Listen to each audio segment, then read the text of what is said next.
class 4th, we are taking your virtual classes due to COVID-19. I hope that you all are good at your home. Be safe, stay at home. Today we start our next chapter, the Southern Plateaus. In Southern Plateau means दक्षिण के पठार. अभी हमने northern plains पढ़ा, उसके बाद southern plateaus के बारे में पढ़ेंगे.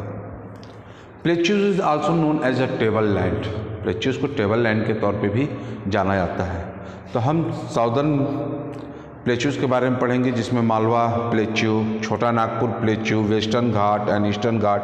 This all things are situated in that. So we will take a look about this, the southern plateau. Plateau lands are flat but on a raised platform. ये flat होते हैं, जैसे हमारा जो प्लेन है वैसे ही फ्लैट होते हैं, बट रेज कुछ उठे हुए होते हैं.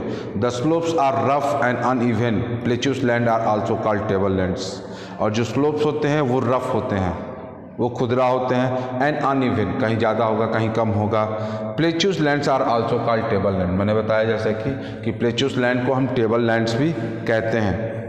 In India plateau lands lie in the south of the northern planes. और इंडिया में जो प्लेट्यूज हैं वो नॉर्थ प्लेन के साउथ में पड़ते हैं. On the eastern and western sides there are hilly regions known as the Ghats.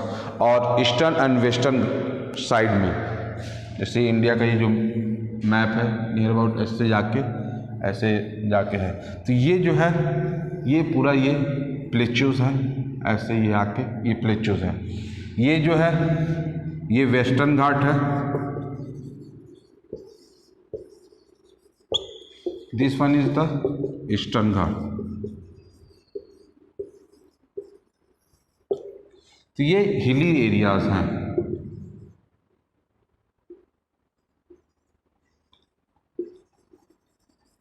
This one is also. So this is Western Ghat and this is Eastern Ghat. And this one is the Southern Plateaus. Here, Chota Nagpur Plateau.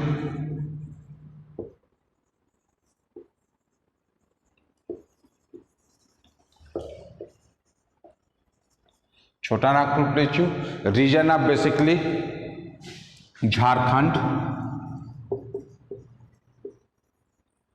Bihar some part, and West Bengal and Orissa. यहाँ पे बहुत ज़्यादा minerals पाए जाते हैं, और minerals जो हैं बेसिकली प्लेट्यूज में ही पाए जाते हैं. ये जो एरिया है ये मालवा प्लेट्यू है. So we all knowing about that. On the eastern and western sides there are hilly regions known as the Ghats.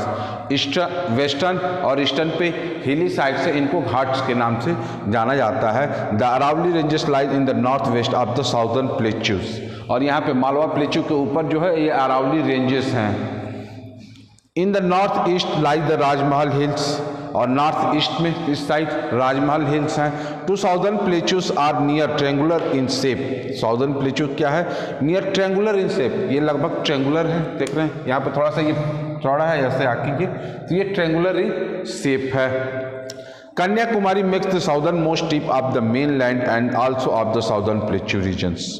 और कन्याकुमारी जो है वो लास्ट एंड है. This is the last end. इस प्लेट्यू का भी थोड़ा सा ये जो माउंटेन्स वाला रेंज है ये है, ये प्लेट्यू का भी लास्ट एंड है. और ये साउदर्न मोस्ट टिप है. River Narmada flows through the plateau dividing into two parts.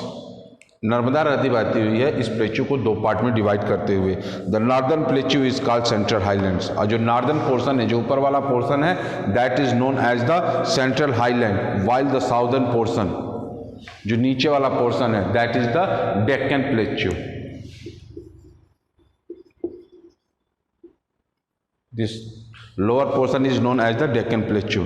The central highlands, central highland include the Malwa plateau. Central highland में क्या है? Malwa plateau and Chota Nagpur plateau in the north east, Chota Nagpur plateau in the north east. The plateau regions cover the largest part of India, India का एक बहुत बड़ा हिस्सा जो है वो प्लेच्यूज कवर करते हैं। The plateau generally slopes from west towards east, और प्लेच्यू जो है वो जनरली स्लोप है, वेस्ट साइड में ऊंचा है और ईस्ट साइड में क्या है, वो स्लोप नीचे की तरफ है, स्लोप है।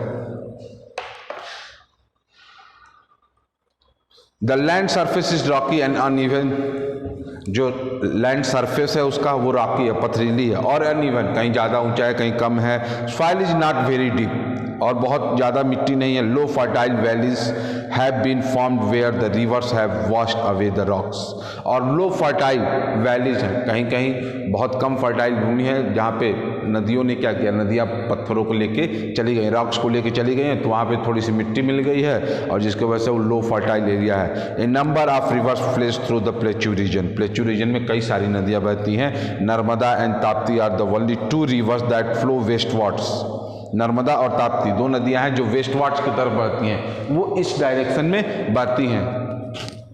ये ऊंचा है डायरेक्शन, ये वाला डायरेक्शन जो वेस्टर्न है ये ऊंचा है, लेकिन उसके बावजूद भी वो इस साइड से इस साइड की तरफ बहती हैं। एंड ज्वाइन द अरबियन सी, इस साइड में आके वो अरबियन सी को ज्वाइन करती हैं। Other rivers flow eastwards and join the Bay of Bengal, जितनी दूसरी नदियां हैं सब वेस्ट साइड ऊंचा है, वेस्ट साइड से ईस्ट साइड बहती हैं और बे ऑफ बंगाल को आके वो ज्वाइन करती हैं। Mahanadi Godavari, Krishna and Kaveri rise in west, ये वेस्ट से निकलती हैं। These are rain fed rivers, और जब बारिश होती है तभी इन नदियों में पानी होता है, गर्मी के दिनों में नदियाँ लगभग सूख जाती हैं। Unlike the river rising from Himalayas, जैसे हिमालय से जो नदी गंगा यमुना निकलती हैं तो ग्लेशियर से आती हैं, तो उनमें पूरे साल they are fed with water, fully year they are full with water, but river originated from this plateaus, they are only fed during the monsoon time, केवल रेनी सीजन में ही उनमें पानी होता है, अदरवाइज पानी नहीं होता है।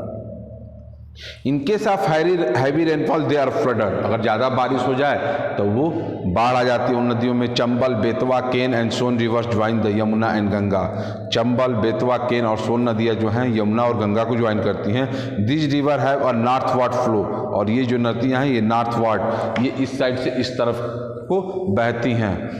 As the rivers go dry during summers, नदियाँ गर्मियों में सूख जाती हैं। There are no canal networks as we have in the northern plains, northern plains में जो है कई सारी कैनाल्स बनाई गई, लेकिन इस साइड कोई भी कैनाल्स नहीं है, साउदर्न प्लेच्यू में कैनाल्स नहीं हैं।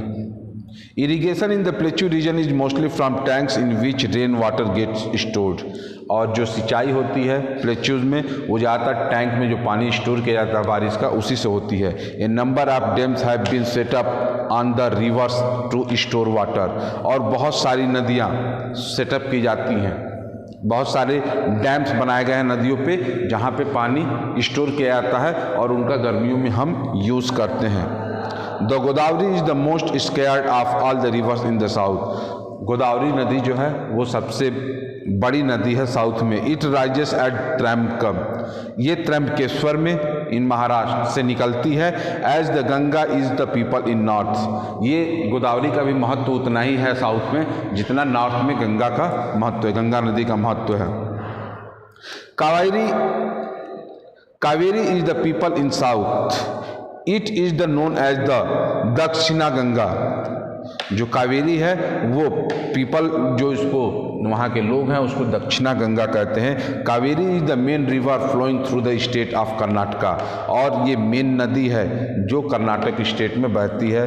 The important dam on the river Kaveri is the Krishna Raja Sagar lake, और जो सबसे बड़ा डैम बनाया गया है कावेरी नदी पे वो कृष्ण राजा सागर लेक है। The dam on river Krishna is named Nagarjuna Sagar dam, और उस डैम का नाम दिया गया है नागार्जुना सागर डैम जो कृष्णा नदी पे बनाया गया है। In the southern plateau there are number of waterfalls, southern plateau में कई सारे वाटरफॉल्स भी हैं। The flowing river drops of the hill in a torrent, जो नदियाँ बहती हैं वो पहाड़ों से गिरती हैं। River Sharavati form the famous Jog falls, और शरावती नदी जो प्रसिद्ध जॉग फॉल्स है उसका निर्माण करती हैं। The climate is neither very hot nor cold, वहाँ का जो क्लाइमेट होता है, ना ज़्यादा गर्म होता है ना ज़्यादा ठंडा होता है। The temperature do not show much difference over the year, temperature में पूरे साल ज़्यादा डिफरेंस नहीं होता। जैसे हमारे यहाँ क्या बहुत गर्मी पड़ती है, बहुत ज़्यादा ठंड भी पड़ती है, लेकिन वहाँ नहीं होता, लगभग एकोमोडेट एक जैसा ही मौसम रहता है। Rainfall is low accept in the western parts, western part को अगर हम छोड़ दें तो रेनफॉल बहुत कम, बारिश बहुत कम होती है। A number of minerals are found in the north eastern plateau, north eastern plateau में ये जो छोटा नागपुर प्लेट्यू वाला हिस्सा है, यहाँ पे बहुत सारे मिनरल्स पाए जाते हैं। These are mica, coal, iron and manganese, ये मेन मिनरल्स हैं जो पाए जाते हैं। Mica is used as an insulator in electrical machines, mica को इंसुलेटर के तौर पे इलेक्ट्रिकल मशीन्स में यूज़ किया जाता है। इट कैन स्टैंड हीट, ये हीट देता है। And is non conductor of electricity, और ये नॉन कंडक्टर है इलेक्ट्रिसिटी का। River Damodar flows through the north east, river Damodar जो है नॉर्थ ईस्ट की तरफ बहती है। Most of the Indian coal is mined from the Damodar valley, और इंडिया में जितना भी कोयला निकलता है वो सब दामोदर वैली से ही निकाला जाता है। River Mahanadi has made the Chota Nagpur plateau a wide and fertile plain, river Mahanadi जो है उसने छोटा नागपुर प्लेट्यू को चौड़ा और फर्टाइल प्लेन बनाया हुआ है। A number of tribal peoples still inhabited in Bastar region, बहुत सारे ट्राइबल लोग जो जंगलों में रहते हैं, ये लोग बस्तर रीजन में रहते हैं। In between the Narmada and Krishna reverse lies the central plateau, और ये जगह कहाँ है, नर्मदा और कृष्णा नदी के बीच का जो सेंट्रल प्लेट्यू है वहाँ पे। The region is rich in black soil, और वहाँ पे काली मिट्टी पाई जाती है। The soil is very fertile and suited to cultivation of cotton, और ये जो मिट्टी होती है बहुत ज़्यादा फर्टाइल होती है और यहीं पे कॉटन की खेती की जाती है। River Chambal flows in the north western plateau region, river Chambal जो है वो फ्लो होती है नॉर्थ वेस्टर्न प्लेट्यू रीजन में। The river has cut deep ravines which were at one time the abode of the many डकैत गैंग्स, और वहाँ पे कई सारे कटान बने हुए हैं जहाँ पे बहुत सारे डकैत रहते थे, जिसमें फूलन देवी मेन था, आप लोगों ने नाम सुना होगा। The plateau region is important for us in 3 ways, जो प्लेट्यू रीजन से हमारे लिए 3 तरह से महत्वपूर्ण है। It is rich store of minerals, यहाँ पे मिनरल्स बहुत ज़्यादा पाया जाता है। फॉरेस्ट बहुत ज़्यादा है जो हमें लकड़ियाँ प्रोवाइड करते हैं, teak and sandalwood. Black soil पाई जाती है जिस पे हम कॉटन की खेती करते हैं। The plateau region is the rice bowl of India, और प्लेट्यू रीजन को ही राउस धान का कटोरा भी कहा गया है। If you have any problem then text your message, we will revert you soon. Thank you for the day, that's all.